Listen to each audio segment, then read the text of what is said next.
I received a call on a toy phone, and it was the most terrifying thing that ever happened in my life. I was 13 in 1993, and for me, that was the height of childhood. I lived in a small town in the interior of the United States, where life seemed simple and predictable. My mornings were marked by the sharp sound of the alarm clock, followed by the smell of burnt toast in the kitchen and the muffled sound of the TV tuned to some cartoon channel. I would wake up early on Saturdays, as if it were a ritual. My mother always said I spent more time in front of the TV than anywhere else, and she was right. The morning programs were my refuge, my gateway to worlds where red-caped heroes flew through the skies and Ninja Turtles fought villains in the sewers. Those were easier times when the biggest concerns revolved around choosing which character I wanted to be while playing in the backyard with my friend Tommy. Besides TV, my other passion was video games.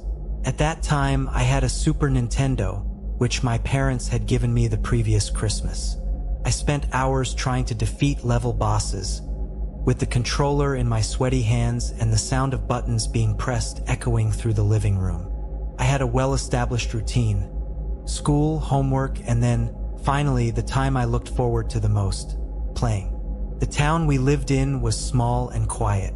The streets were lined with old trees, and the houses had low fences and well-kept gardens.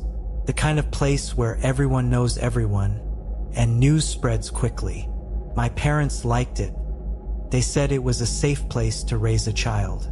I remember my mother always telling me not to talk to strangers, advice that seemed more like a safety protocol than a real concern. In my childish mind, most of the danger was in movies and games, not in real life. I didn't have any siblings, so my life revolved around the friends I made at school and in the neighborhood. Most of the kids my age shared the same passions: cartoons, comics, and of course, video games. We spent the afternoons after school together, inventing stories or competing to see who could get further in the games. At that time, life seemed like a sequence of sunny days, where the future was a vague and distant idea. There was nothing but the next game level, the next episode of my favorite cartoon, and the next carefree afternoon. I was happy, or at least I thought I was. I remember perfectly the day I met Emily. It was a summer afternoon, hot enough that the asphalt started to give off that characteristic smell of burnt rubber. I had just returned from the comic book store, where I had spent my few coins on a Spider-Man issue that I needed to complete my collection. I was crossing the courtyard of the building where I lived, absorbed in thoughts about how Superman would defeat the villain this time, when I heard a metallic sound, followed by a frustrated murmur. I looked up and saw Emily for the first time. She was kneeling next to a blue bicycle, with greasy fingers, trying to fix the chain that had come off. Her light brown hair was tied in a messy ponytail, and she wore a simple dress, stained at the knees. There was something about her posture that conveyed a certain melancholy, a loneliness I wasn't used to seeing in someone my age. "Hey, need some help?" I asked, approaching slowly. She looked up at me, hesitant, as if she wasn't used to receiving attention. "Yes, I think so. My bike's chain came off and I can't fix it."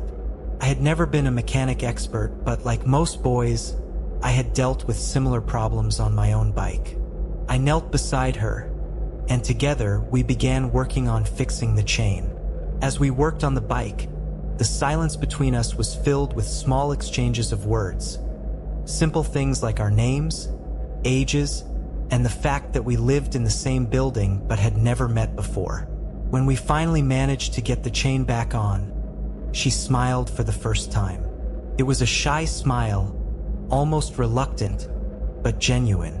"Thanks, Ryan," she said, and those words, spoken in such a soft voice, stayed in my memory.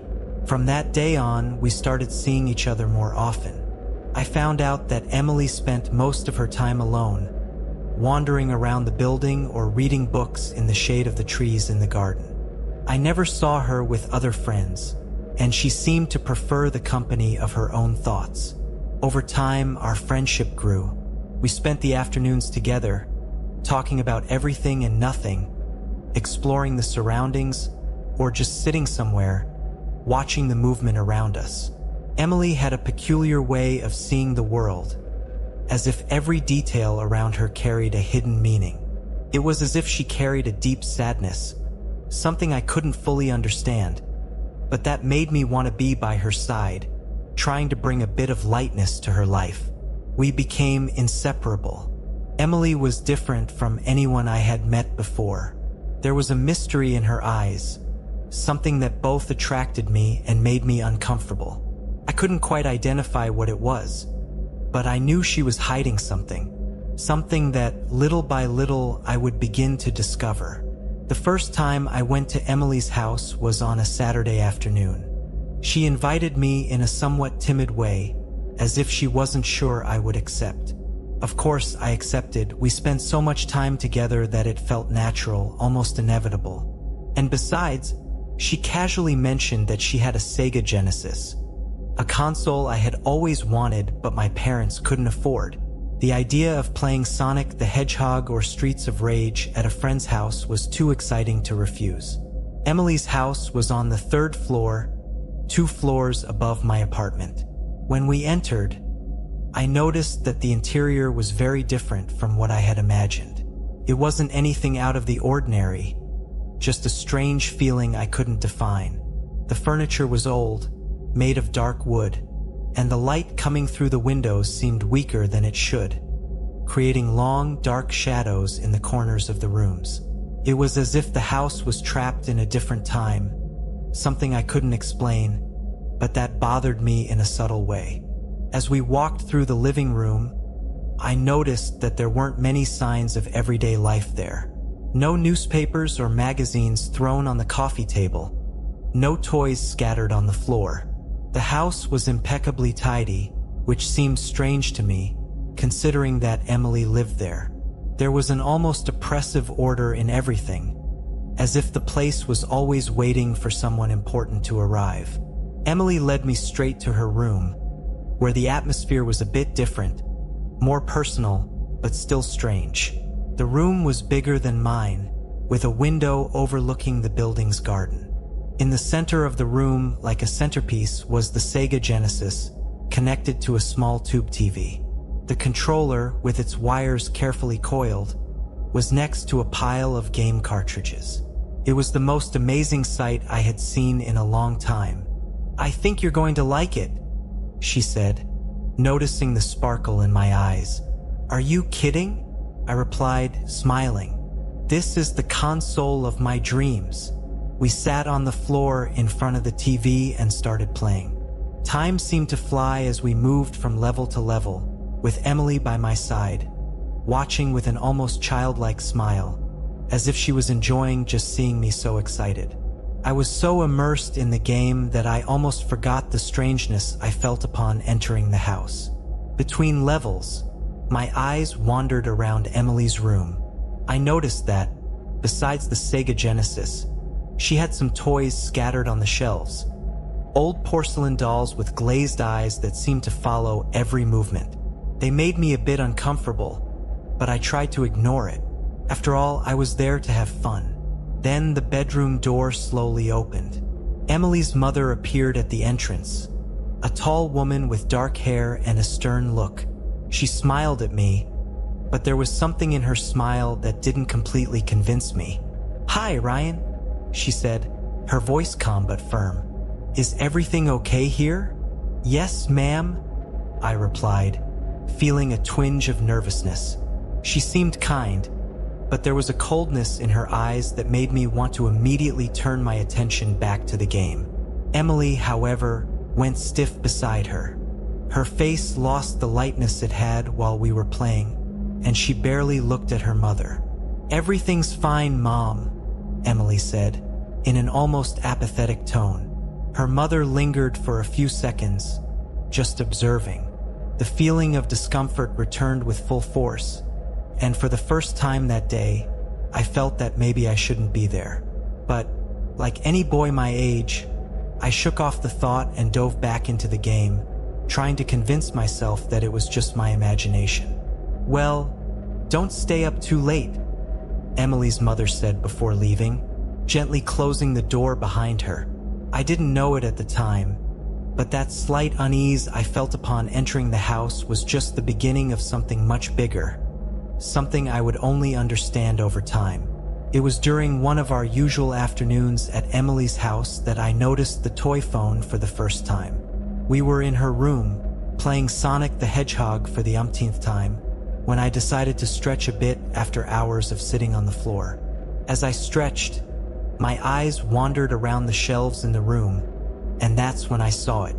The phone was half hidden in the corner of one of the highest shelves, among some old dolls and a pile of children's books. It was one of those toy phones that young children usually play with a red plastic body and a yellow rotary dial in the center.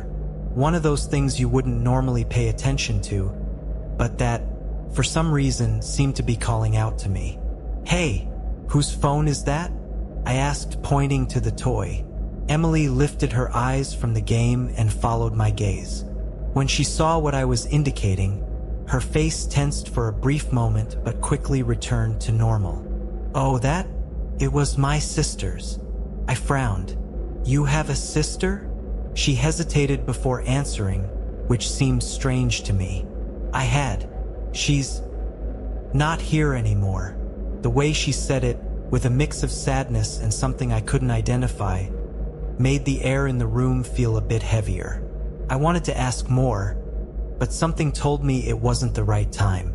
Instead, I just murmured an "Oh, I see," and turned my attention back to the phone. "Can I see it?" I asked, already getting up to grab the toy.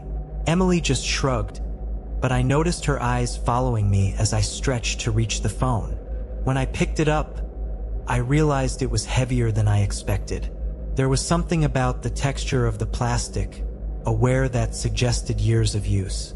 I brought it closer to the bed and sat next to Emily. I started turning the dial, listening to the clicking of the numbers as if they were notes of a forgotten song. "Does it still work?" I asked, more to myself than to Emily. She didn't answer. She just watched with a strange look. That's when I heard it. It was a low sound, almost imperceptible, coming from inside the phone. I put it closer to my ear, trying to hear better. It was like a rustling, or maybe a faint buzzing, as if some mechanism was trying to work but failing with each attempt. "Did you hear that?"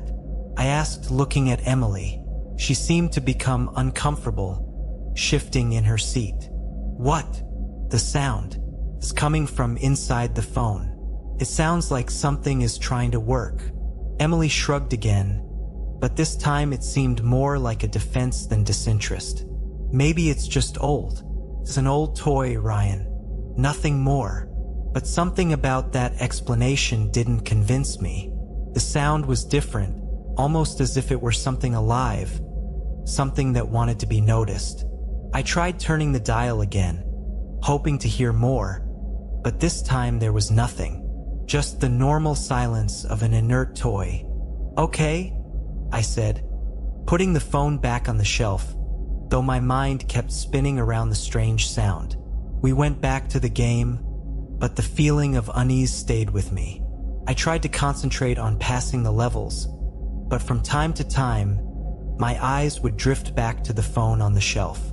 It wasn't until later, when I was back in my own apartment, that I realized something. During the whole time we were playing, while I was messing with the phone and hearing that strange sound, Emily never took her eyes off me. She didn't play.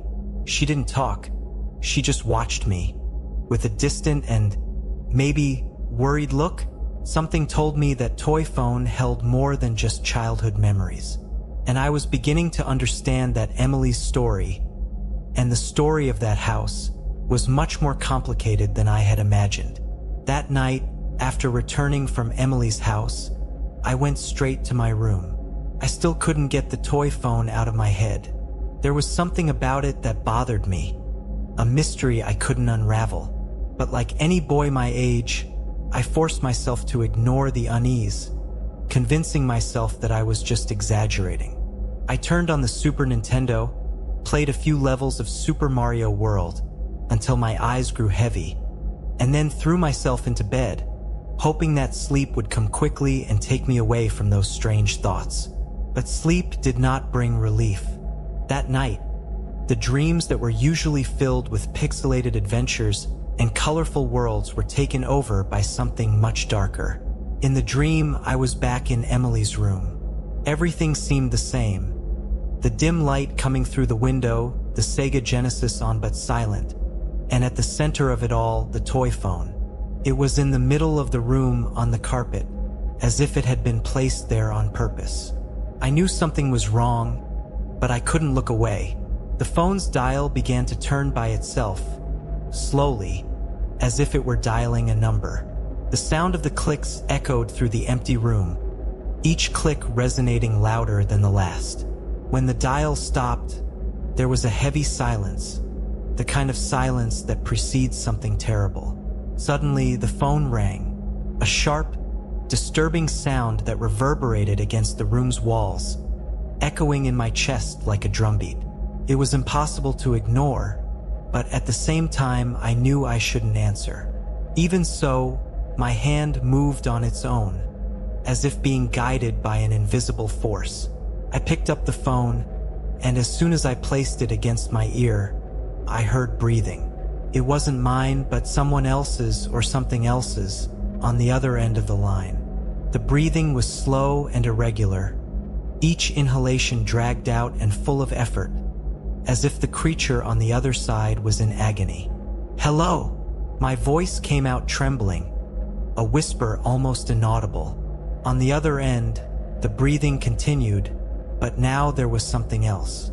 Words began to form, distorted and muffled, as if they were being spoken through water. I couldn't understand what they were saying, but the sound of them made my stomach turn. Suddenly, the room began to darken around me, the walls seeming to close in, and the only thing that remained clear was the phone and that voice. I wanted to wake up, I wanted to scream, but I was trapped in that nightmare, unable to escape. Then the voice changed, becoming clearer, almost familiar. It was a child's voice, but it carried a sadness and anger that made my skin crawl. "Why didn't you come to help me?" I woke up with a start, my body drenched in sweat and my heart pounding in my chest. My room was dark, but familiar. Posters on the wall, the distant sound of cars passing outside. Everything seemed normal, but that feeling of dread lingered, like a stain that wouldn't go away. I sat up in bed, trying to calm my breathing and convince myself that it was just a nightmare. But the sensation of being watched, of not being alone, was overwhelming. I looked around, my eyes searching for something that shouldn't be there. Every shadow seemed to hide something. Every corner of the room seemed darker than before. I closed my eyes tightly, repeating to myself that it was just my imagination, a product of the disturbing dream that still hung over me. But even as I tried to convince myself of this, I couldn't shake the feeling that something had changed. Something had entered my life, and that nightmare was just the first sign. No matter how hard I tried to go back to sleep, the sound of the phone ringing continued to echo in my head, and the sad and angry voice of the child stayed with me, like a dark whisper in the depths of my mind. A few days after the nightmare, I returned to Emily's house. I didn't mention anything about the dream. It seemed like a silly thing to say out loud, as if by sharing it, it would become even more real. Deep down, I was trying to convince myself that it was all just a product of my fertile imagination, fueled by nights of horror movies and intense video games. I arrived at Emily's apartment that afternoon as usual. She was waiting for me at the door, with a shy smile and eyes that seemed to hide secrets. We went inside, and the house had the same oppressive atmosphere as always, with the air slightly heavy and the shadows lingering in the corners. Even so, I tried to ignore these sensations and focus on what really mattered: a fun afternoon with my friend. Emily suggested that we play something new, but while she rummaged through the pile of cartridges, my eyes were again drawn to the toy phone, still on the shelf, exactly where I had seen it last time. Only this time it seemed to be more present, as if its mere existence in that corner of the room occupied all the space. Something inside me began to stir, an anxiety I couldn't explain. While Emily was choosing the game, the most familiar but now detestable sound invaded the room's silence. The phone started ringing. It wasn't the cheerful and childish ringing sound you would expect from a toy. It was a distorted sound, as if it were being played by an old device, with notes that seemed to stretch and distort in the air, creating a dissonant melody that made my skin crawl. Emily froze, her eyes fixed on the cartridge in her hands, as if she expected the ringing to stop on its own. But it continued, insistent, piercing the silence with its sinister presence. I looked at her, expecting some kind of reaction, but all I saw was a strange tension on her face, as if this were an uncomfortable but familiar routine. "Emily, the phone." My voice came out low, almost hesitant. She finally raised her eyes, with an expression that tried to seem unconcerned but couldn't hide the discomfort. "It's just the old phone. It does that sometimes. It's nothing." Nothing? I could feel my heart racing, the sound of that ringing ingraining itself in my mind, awakening memories of the nightmare I was trying so hard to forget. "But it shouldn't be ringing, right? It's just a toy." Before I could finish the sentence, the phone stopped ringing, the silence taking its place with almost abrupt speed. But this silence didn't bring relief. On the contrary, it seemed to amplify the discomfort, as if the absence of sound only emphasized what was wrong there. The phone remained silent for only a few seconds before a new sound emerged. This time, it wasn't a ring but a buzzing static, followed by faint, distant whispers, as if several voices were speaking at the same time. The words were indistinguishable, just murmurs that blended with the sound of the static, creating a disturbing cacophony. I took a step back, the hairs on my neck standing on end. "Emily, what is that? That sound? It shouldn't be there." She seemed like she wanted to say something, but hesitated. Her eyes shifted from the phone to me, and for a brief moment, I saw fear there, fear she was trying to hide but was impossible to ignore. "It's nothing, Ryan," she finally said, her voice low and tense. "Sometimes it does that, it's just static. It's old, broken." I wasn't convinced. There was something deeply wrong with that phone, something that went beyond mere defects of an old toy. The sound of the whispers, though faint, seemed to penetrate my mind, a feeling of unease that grew with each second. "Are you sure?" I asked, trying to stay calm but feeling the fear growing inside me. She just nodded, though her gaze didn't meet mine. "Yes, Ryan. Don't worry." But I couldn't stop worrying. The phone, now silent again, seemed more threatening than ever, as if it were waiting, holding something for the right moment. The atmosphere in the room had completely changed. What was once a space of fun and laughter now felt laden with invisible tension, something that was present but couldn't be seen. We tried to go back to the game, but my focus was shattered. Every sound the house made, every shadow that moved with the wind, seemed to take on a sinister meaning. And even as I looked at the screen, the sound of static and the whispers echoed in my mind, a constant reminder that something very wrong was happening. The days following that incident with the toy phone passed in a strange way, almost as if time had slowed down. I returned to Emily's house a few times, but things were no longer the same. At first, I tried to ignore the discomfort I felt, clinging to the routine we had established, playing video games, talking about anything that came to mind. But something in Emily had changed, and it wasn't long before I started to notice.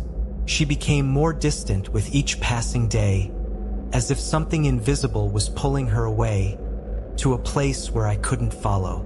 Before, our conversations flowed naturally, full of laughter and jokes about the games we played. Now, however, Silence began to settle between us, heavy and loaded with unspoken things. Emily answered my questions with monosyllables, and when she looked at me, her eyes seemed miles away, focused on something I couldn't see. I tried to bring up topics, talk about the games, the cartoons, anything that might cheer her up, but she would just shrug or murmur some vague response. More than once, I caught her looking at the toy phone with an expression I couldn't decipher. It wasn't fear, but something closer to resignation. One day, while we were playing, she simply dropped the controller in the middle of the game, something Emily never did. She stared at the screen for a moment, as if she were seeing something that wasn't really there, and then sighed, leaning back against the wall. Have you ever heard someone call you, but when you look, there's no one there? The question caught me by surprise. I turned off the game, trying to understand what she was trying to say. What do you mean, Emily? Voices, she murmured with a distant look. Sometimes, I hear someone calling me, but when I look, I'm alone. And then there's the shadows too. They move when they shouldn't, as if they're alive. My throat dried up instantly. The way she spoke was disturbingly casual, as if she were mentioning something common, like the weather or a cartoon episode. But what she was saying was anything but normal. Emily, has this been happening for a long time? She hesitated before answering, which made me even more anxious. I think so. It's been happening more often lately. The voices, they get louder. And the shadows, sometimes I think they want to follow me. I didn't know what to say. Emily had never talked about these things before, and the fact that she was revealing this now made me realize how disturbed she must have been.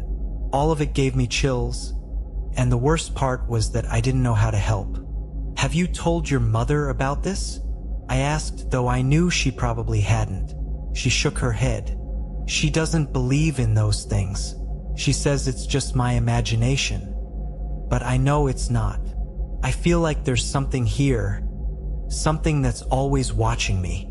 A chill ran down my spine as I heard this. I remembered my own nightmares, the feeling of being watched, the toy phone, and its sinister whispers. Everything seemed connected in a way I still couldn't understand, but that left me increasingly scared. Emily, maybe we should tell someone. This doesn't seem right.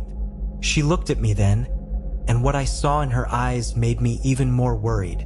It wasn't just fear, but a dark acceptance, as if she had given up fighting against whatever it was. It won't help, Ryan. It's not something they can help with. I don't know what to do. That last sentence, spoken with such vulnerability, made my heart sink. I wanted to say that everything would be okay, that she didn't need to worry, but the words felt empty even to me. Something was very wrong, and I didn't know how to protect her or myself from whatever it was.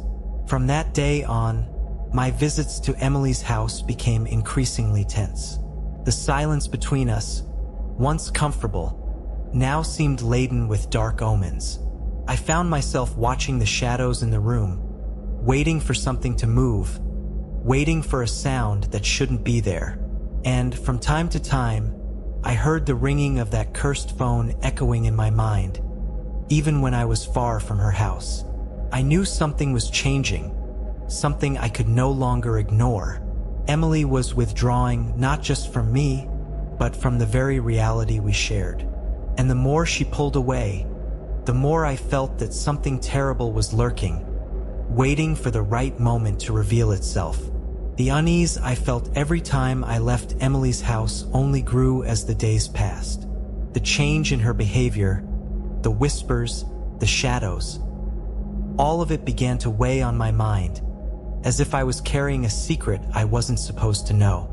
I could no longer shake the feeling that something horrible was about to happen. And that feeling led me to do something I had never considered before: investigate the history of Emily's house. I didn't know where to start, but curiosity, mixed with a growing fear, pushed me to act. In the small town where we lived, news didn't take long to spread, and with a bit of luck, people would still remember the previous tenants of the building. One day, I decided to ask my mother about the building's history. I pretended to be curious about who had lived there before us, something she found strange but didn't question much. "You know," she began while washing the dinner dishes. "Before we moved in, the building had been here for many years. A few families had lived there, but I heard that a long time ago, something horrible happened in one of the apartments. It was well before you were born, I think in the 70s. A father and his daughter disappeared mysteriously, without a trace. The police investigated, but they never found anything. The girl's mother died shortly after. It was all very tragic, a story the town prefers to forget." As my mother spoke, I felt a chill run down my spine. There was something eerily familiar about that story, something I didn't want to know but needed to learn more about. After she finished, I went to the local library, where I thought I might find more details. Deep down, I hoped it was just an urban legend, something time had distorted, but that wasn't what I found. Among the old files of the local newspaper, I found the reports my mother had mentioned. In the mid-70s, a family had moved into the same apartment where Emily and her mother now lived. The father, a middle-aged man, seemed like a reserved type, as did the mother, who was described as nervous and constantly worried. They had a young daughter the same age Emily was now. The article spoke of strange happenings in the house. Unexplained noises, whispers, and the increasingly erratic behavior of the mother, who claimed to hear voices calling for her daughter at night. The neighbors said the woman seemed on the verge of madness, but no one took her words too seriously until one day, the child and the father disappeared without a trace. The police never found bodies or signs of a struggle. It was as if they had evaporated into thin air. The only thing the investigators found was an old toy phone in the girl's room, the same phone that was now in Emily's room. The words in the newspaper left me paralyzed. Couldn't be a coincidence. The story of that family seemed to be repeating itself, but now with Emily at the center. I decided to return to the library the next day and research more about the toy phone.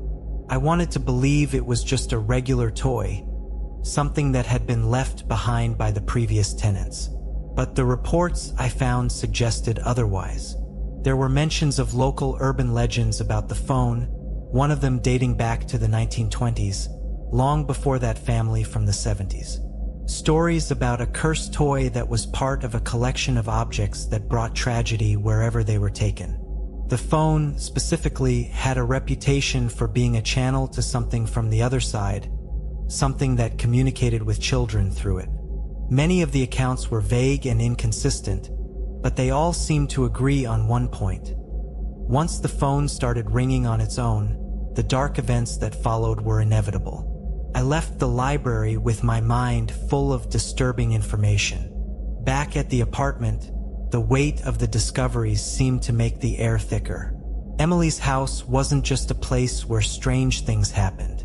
It was a place marked, cursed by a history that repeated itself in a cycle of pain and mystery. I knew I needed to talk to Emily to tell her what I had discovered, but I also knew it wouldn't be easy. She was already distant, almost disconnected from the reality we shared. How could I explain something so horrible without scaring her even more? And, worse, how could I protect her from something that seemed so inevitable? The connection between the toy phone and the events of the past was becoming increasingly evident, and the feeling that we were dealing with something far beyond our control was overwhelming.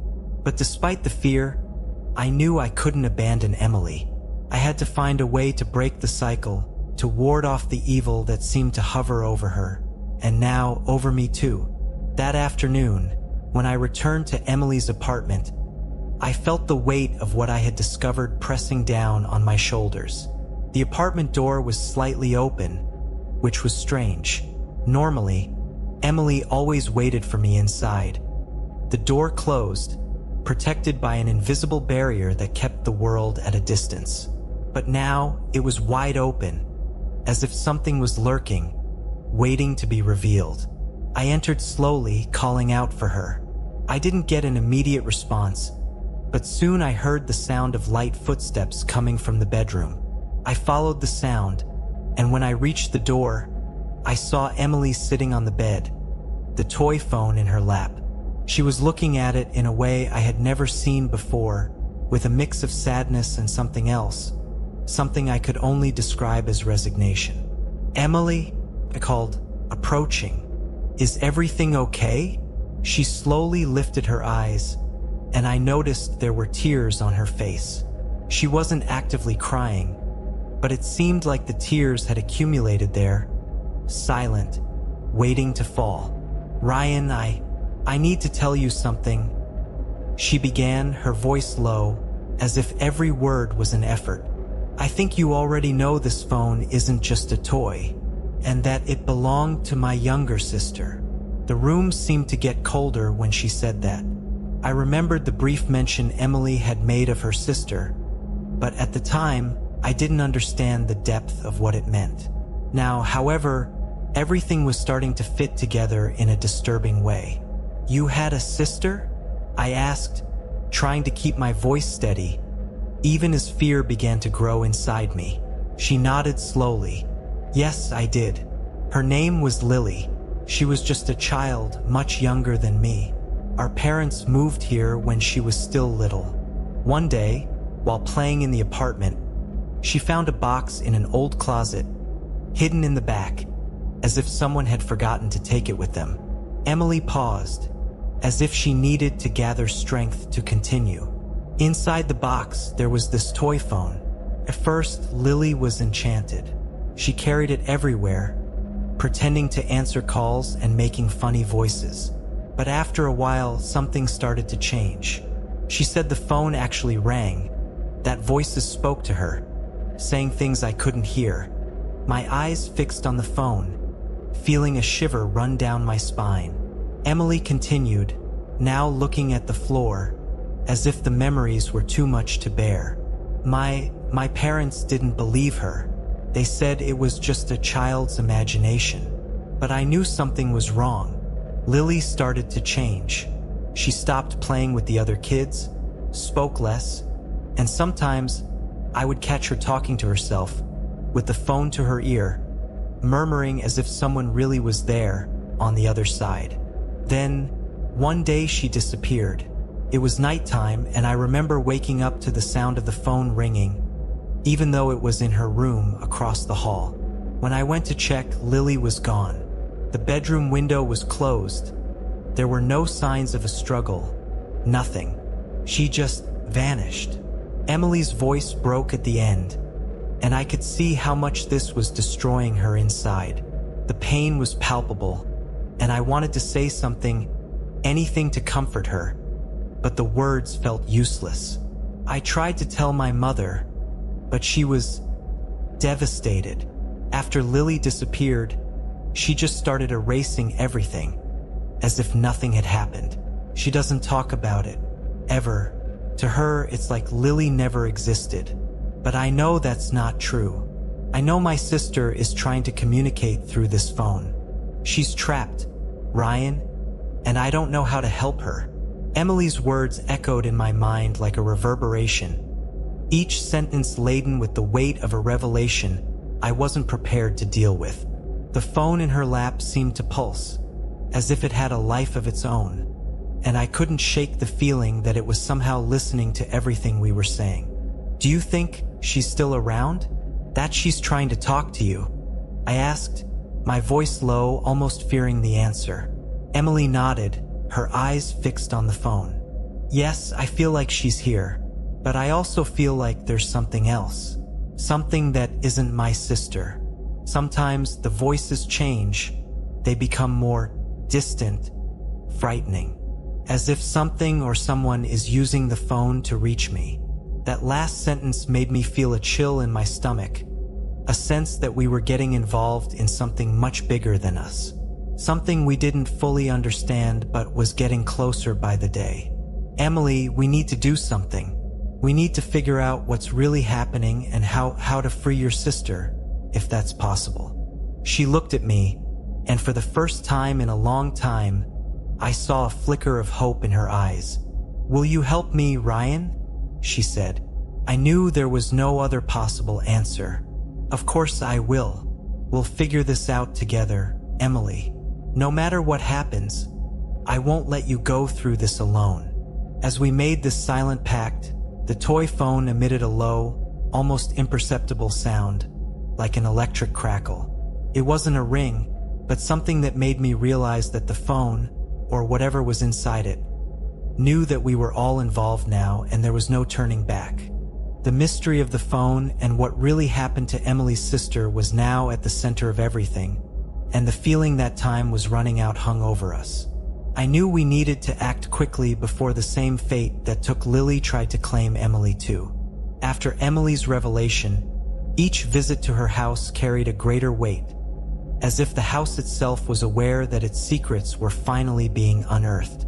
Each time I crossed the hallway and reached the apartment door, I felt a tension in the air, a dark electricity that made my skin crawl. The door, which once seemed like a simple entrance to Emily's world, now felt like the gateway to something much darker. On the very first visit after our conversation, the atmosphere inside the apartment was already different. The air seemed heavier, almost suffocating, as if something was draining the energy from the place. When I entered Emily's room, she was sitting on the floor, near the window, with the toy phone beside her.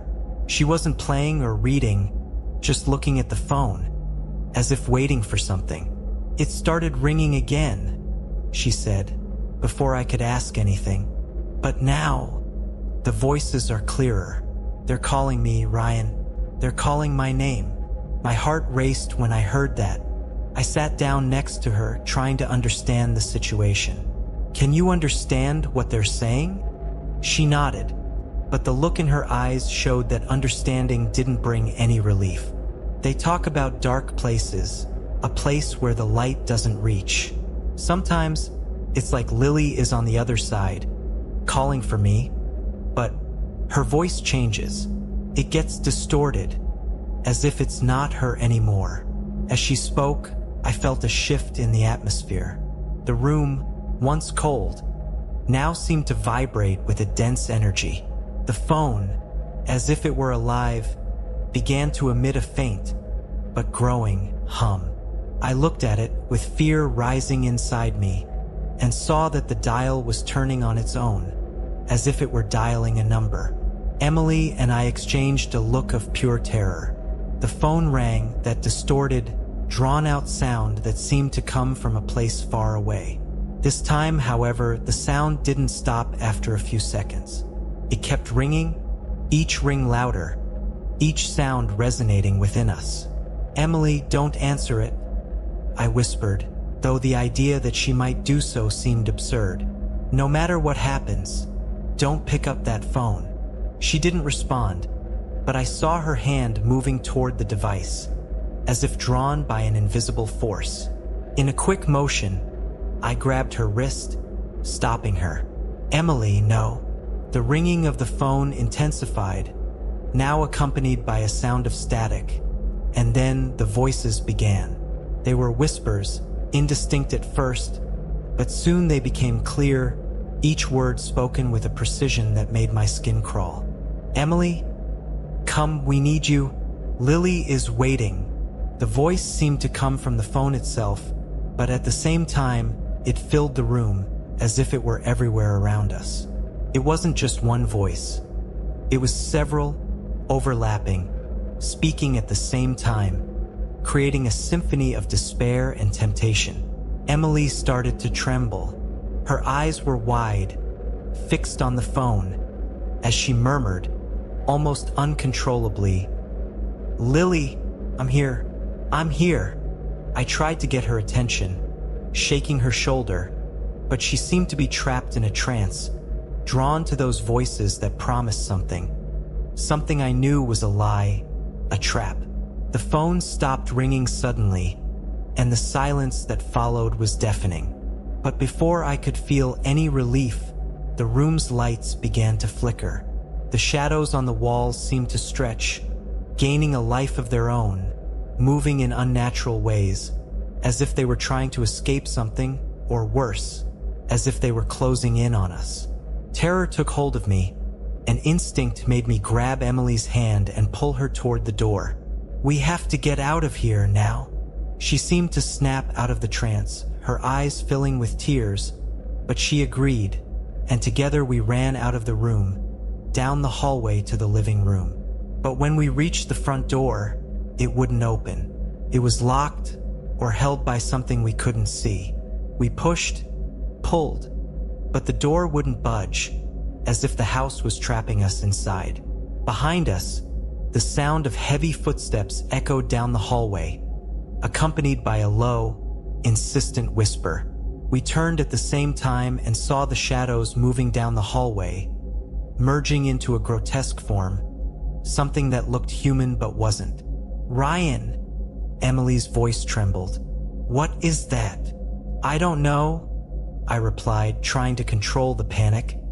"But we need to get out of here." Finally, in one last desperate effort, the door gave way, opening with a crash. We ran out of the apartment, down the stairs in a hurry, without looking back. Only when we were outside, in the cold night air, could we stop and breathe, our hearts still racing uncontrollably. We stood there in silence, trying to process what had just happened. I didn't know how, but I was sure that something in the house was intensifying. Something connected to the phone, the shadows, and Lily's disappearance. "They won't stop, will they?" Emily asked, her voice fragile. I looked at her, realizing that, no matter how much we tried to ignore it, we could no longer escape what was happening. "No, Emily, they won't stop, but we'll figure out what to do. We won't let them take you." The nights after the last visit to Emily's house were terrible. I could hardly sleep, and when I finally did, my dreams were haunted by whispers and shadows that stretched from the walls, grabbing and pulling me into a cold, endless void. During the day, I tried to keep things normal, but the fear never left me, a constant, overwhelming presence. Then one night, when the fear seemed to be dissipating, everything changed. I was lying in bed, my eyes fixed on the ceiling, trying to push away the thoughts that tormented me.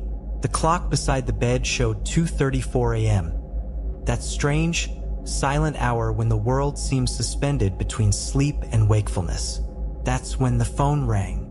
The sound, though low, echoed through the room like an explosion. I froze, my heart pounding so hard it felt like it would burst from my chest. It wasn't the phone in my house. It was a familiar, distorted ring that shouldn't have been there. The sound came from somewhere inside my house, but what terrified me was recognizing the source. It was the toy phone from Emily's room. I got out of bed, each step harder than the last, as I followed the sound echoing through the dark hallways. The house felt different, the shadows denser, as if they were waiting to swallow me whole at any moment. When I reached the hallway, the sound was louder, coming from the back of the house, from the kitchen. I knew I shouldn't go, that I should ignore it, but something stronger than fear pulled me, a need to confront it once and for all. When I reached the kitchen, the phone was there on the table, small and harmless at first glance, but with the dial slowly turning, as if it were dialing a number. The sight of the toy, which should never have been there, made my stomach churn. The phone rang once more, and before I could control myself, my hand reached out on its own, picking up the receiver and bringing it to my ear. The world around me seemed to disappear, as if I were submerged in ice-cold water, everything muffled and distorted. On the other end of the line, a voice began to whisper. It wasn't an ordinary voice. It was a mix of voices, as if dozens of people were speaking at the same time, but their words were clear, terrifyingly clear. "You shouldn't have gotten involved, Ryan. Now it's too late." The voice seemed to know everything about Emily, about Lily, about the horrors that had happened in that house. Each word was like a blade, cutting deeper into my mind, revealing secrets that should never have been unearthed. It spoke of a place of darkness, of a void where lost souls wandered without rest, trapped forever. "They want you too. We all want you." The terror turned into panic, and I tried to drop the phone, but my hand wouldn't respond. It was as if an invisible force was holding me there, forcing me to listen, to understand. The voices began to intensify, the static growing, like a tide enveloping me, dragging me into that darkness. "Your time is coming, Ryan. Prepare for the void." With superhuman effort, I threw the phone away. It hit the floor with a dull thud, and the sound stopped abruptly. The room returned to normal, but the feeling of dread remained, as if a part of me had been trapped on the other side of the line. I knew I wasn't safe, that this thing wasn't over. I ran back to my room and locked the door, trembling uncontrollably. The silence that followed was worse than any scream. I was alone, but the presence of that thing still hung over me, a constant threat, waiting for the right moment to return. The next day, I couldn't hold it in. I ran to Emily's apartment, determined to warn her, to do whatever it took to protect us. But when I got there, I was met with a silence more terrifying than any sound. The door was slightly open, as it had been the last time, but when I entered, I knew something was terribly wrong. The house was empty. There was no sign of Emily or her mother. It was as if no one had lived there for days. Emily's room was intact, except for the fact that the toy phone was gone. I searched everywhere, called out for her, but there was no response. When the police were called, they found nothing. No signs of a struggle, no clues as to where Emily or her mother might have gone. It was as if they had simply vanished, just like Lily years ago. The days dragged on, and in time, the town began to forget. But I couldn't.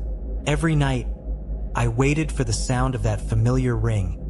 Every shadow that moved, I saw something lurking, waiting for the right moment to reappear. The toy phone had disappeared along with Emily, but the terror it brought never left me. I knew I wasn't safe, that it was still out there, waiting. I began to live with the constant fear that, at any moment, the phone would ring again, that the voices would return, calling me into the void. And when I finally heard it, I knew there would be no escape. The cycle was complete, and I was next in line, destined to disappear like all the others, without a trace. If you enjoyed this story, subscribe to the channel and check out the next story on the screen.